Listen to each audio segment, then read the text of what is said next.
Hello, and welcome to another exciting episode of POV. In case you're new here, POV is a Gen Z themed sit down show where we bring all of your favorite from different aspects of life. And we get to gist with them one on one. No long talks, no pressure, Gen Z style. So today on our couch, or rather on her couch, yeah, we have an amazing woman who wears numerous crowns. She is the founder of Ajicare People's Support Center. She is an ambassador institute. She is the chairperson Nigeria Governor Spouses Forum. She's also obviously the first lady of Kwara State.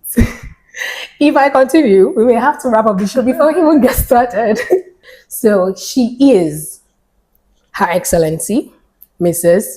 Dr. Somewhere, Ambassador, Professor Olufolake AbdulRazaq. Who they breathe? That's a lot. Welcome to POV, ma'am. Thank you. It's a pleasure to join you. Thank you. So now I think we should just dive into the real gist. But before that, I would like to ask, how do you want me to address you today? Do you want me to call you Her Excellency, Ambassador? I mean, you're my mentor at this point because you are President General and what's the nation? Well, officially, we are addressed as Her Excellency. So feel free. This is a Gen Z podcast or Gen Z platform. If you want to call me your mentor, go ahead. I don't mind. Please, my mentor, my role model, all of that. All right.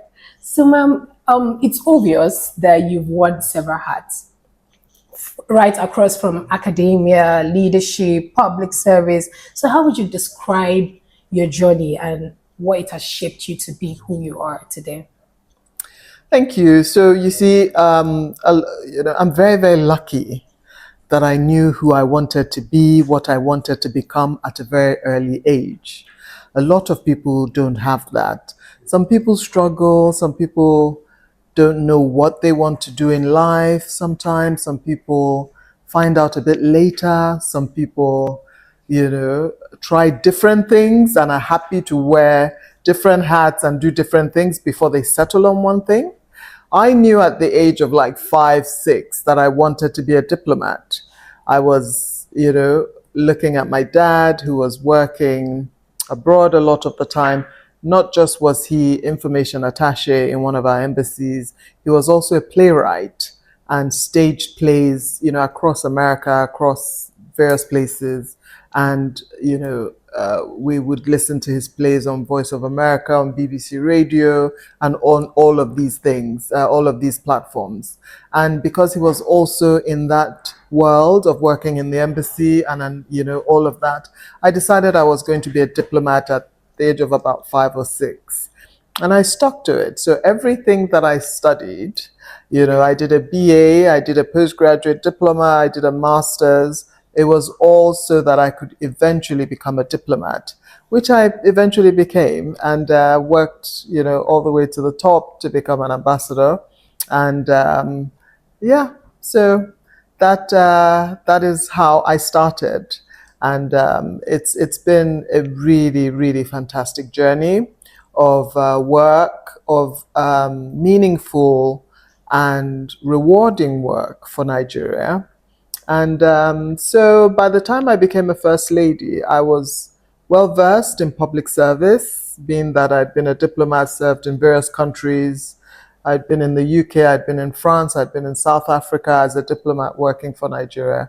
I'd had diplomatic trainings in places like Germany, in places like Greece, and all of that. And also, diplomatic exams and training in places like Kenya and all of, around Africa and a few other places. So it's a very interesting job. It shapes you. It makes you well-rounded, and you have the joy of serving your country. Quite interesting. Yes. Because every other person online would think, oh, she's a nepo kid. She probably just got it off the table. Well, not really. It is something that you have to join by filling in a form at the Civil Service Commission, and then, the ministry and all of that. And then they provide the employment if they have vacancy. I was lucky that when I applied, when my dad asked me to go and apply, there were vacancies at that time. And, Nepo baby, even though my dad knew the terrain and all of that, it was quite tough because I had a master's already at the time I was applying. And a lot of the time in those days in the civil service, if you came in with a master's degree, you were placed on level 9. Level 8 is the starting point. You were placed on level 9. But, the ministry told us that they only had vacancies for level 8. So despite the fact that I had a postgraduate diploma and a master's degree, I had to settle for a level 8 entry position. Ooh. Yes. So you see, so yeah, the nepo baby thingy is just like an opportunity. Yeah. So nepo baby, for everybody, you need to understand that even if people get you through the door, you have to be able to sustain yourself in the space. If you're not good, you're going to be thrown out, and that's the bottom line. Most definitely. Yes. So hard work still. Hard work is still number one. Of course. Yeah. All right. Thank you. So this takes me to my next question. So was there any time or a moment where you felt, really pressured and overwhelmed? And is there any time you felt like stepping back and all of that? But of course you did not step back because you're where you are today. So what kept you going to this point? So, I love the fact that I'm an optimistic person. I'm optimistic. I'm naturally a happy person. When I was a bit younger, I was a bit emotional, a little bit. But as I've grown older, I'm just happy-go-lucky and I take things in my stride. So I've never really, touch wood, hit a point where I've wanted to give up stuff. I've always seen challenges as motivation. It's like, this is a hurdle I have to overcome. And I must say this, I'm a Gen X, right? And Gen X, we grew up without the internet, we grew up without mobile phones, we grew up without technology, a lot of it. We used to go out of our houses. Our parents could not reach us until we got back home. So we learned independence very early on. You can't call your mom and say, oh, mom, look at where I am. What do I do? You can't. You've got to figure it out yourself.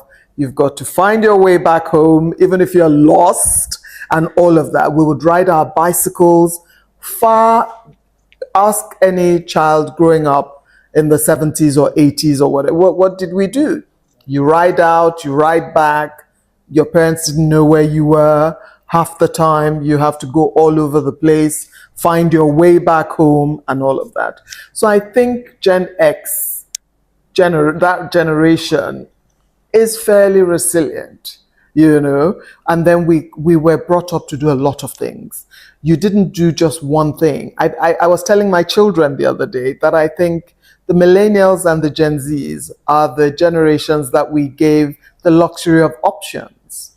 When we were growing up, if your father said, you're going in to do medicine, you will go in and do your medicine. Now we give you options. We say, what do you want to do in university? What do you want to? So we grew up learning to do so many different things.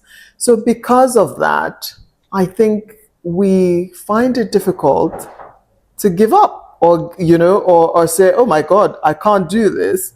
We keep trying to find ways and means to do it. So when I see challenges, I try to find a way around it, above it, beneath it, any which way around. Challenges, you have to Google, and now we have technology. You Google the solution. If you don't find a solution, you call on people to tell you what to do. If you can't, you get the generation of our boomers and the silent generation. You call them and say, what would you have done in your day?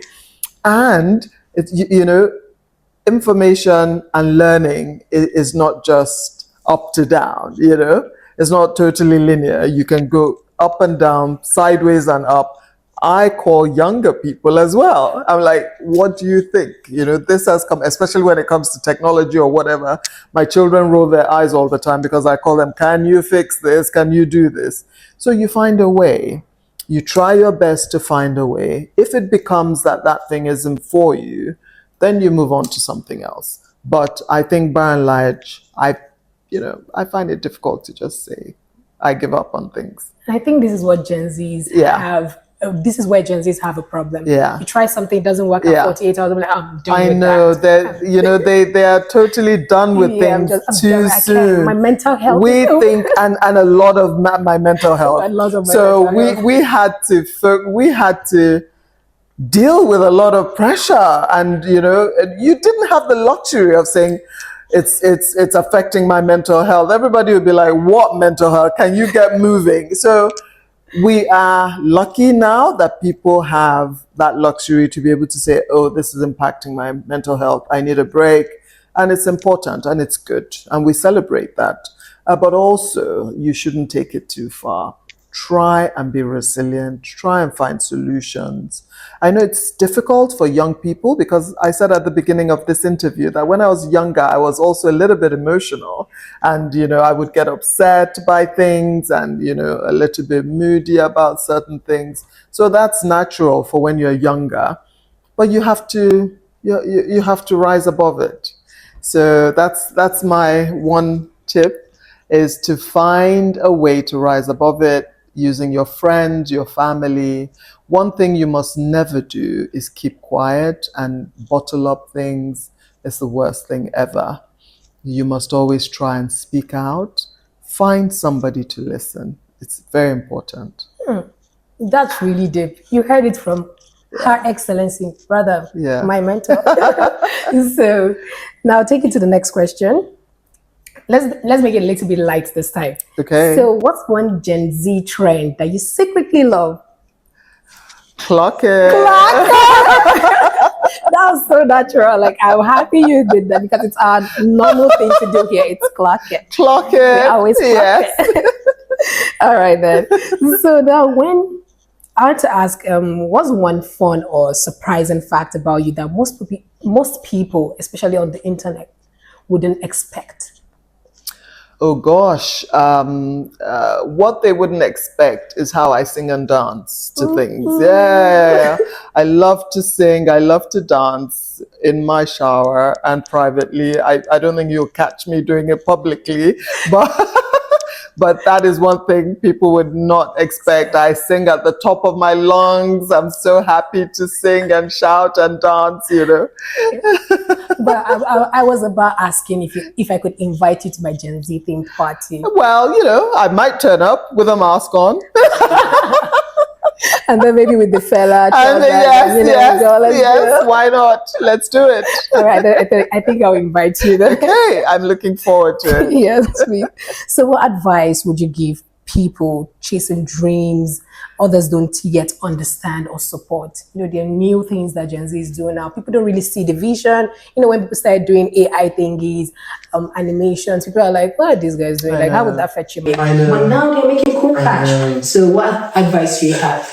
So I want to say there was a story that I read just a day or so ago about a man who in 1971 brought forward an idea for something that resembled AI in Nigeria.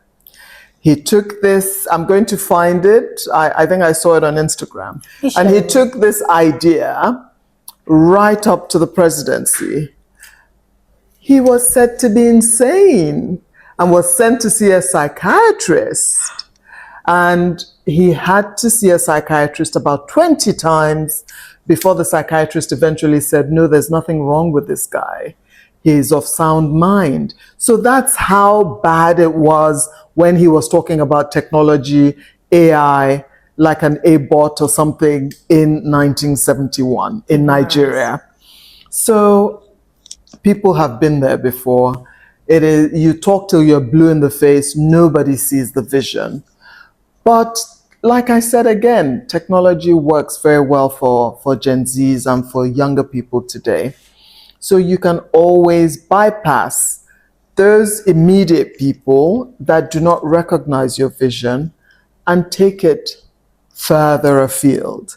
The important thing, though, is for everybody to know that any new idea, you need to get a patent for it. You need to make sure that it does not get stolen from you while you're taking it around for people to try and buy into it. So you must get a patent, try and make sure that it is assigned to you and assigned to your name so that people cannot steal that idea from you. And then you can now go far and wide and send it off on the internet, send it to that far away person that is in the same field, far abroad, and anywhere else if your immediate environment doesn't believe in the vision. And it's only a matter of time. Great innovative ideas, there's always somebody that will see it. Like I said, you're so lucky you have the platforms that you do now. In my day, I didn't have the internet. I had pen pals. I had to write to someone. I had a pen pal in the Seychelles. I would write to her. It would take maybe a week or 2 weeks for my letter to get to her. So I would wait to hear back from her within maybe 3 weeks to a month, to get her reply. So you have instant messaging, instant things, and therefore you must make use of it. But like I said, make use of it responsibly. Don't allow yourself don't be vulnerable on the internet. Be careful where you go. Make sure you patent anything that has your name on it.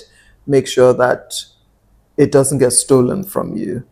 And you will find someone who will believe in that vision eventually, even if they don't believe in it now. And then sometimes try and explain it better, because sometimes it's just lack of, explaining what exactly do you mean by this. And a lot of young people will say, well, I don't know how to explain it. You need to find a way to explain it so that people can understand. But I believe you are also lucky now that you have the platforms that you do to be able to get these things done. We do. Yeah. So you guys heard that it's just a matter of time. Yes. Also, protect your intellectual property. Exactly. Very important. Very important. All right, so I think we should be rounding up now. So complete this statement. For me, leadership and service are more than titles. They are tools for... They're more than titles. They're tools for serving your people. They're tools for innovation. They're tools for humanitarian work, for making sure that you bring up people. My Ajike People Support Center, has the theme that is so common out there. We rise by lifting others. So being a humanitarian is dear to my heart. Being able to serve the people is dear to me. Being able to transfer knowledge is dear to me. So leadership also includes training. You called me your mentor. So you need to be mentoring people. You need to be training people. You need to serve people. You need to also be a humanitarian to be able to get things done for people who are vulnerable and cannot do it. Interesting. Now I just want to be the next Mrs. Olufolake. Because I'm currently studying international affairs and diplomacy. Oh, fantastic. Yeah. So maybe next time. Oh, this is wonderful. Yes, why not? We need more female diplomats. Please. They're very good. Study international affairs. Yes, please do. All right, then. Thank you so much. Thank you. It was very, very wonderful. Yes. Thank you so much. Thank you. Good to see you all. I'm going to transfer you to Khadija. Okay. Game master. Okay. Yes, right. Come along, Khadija.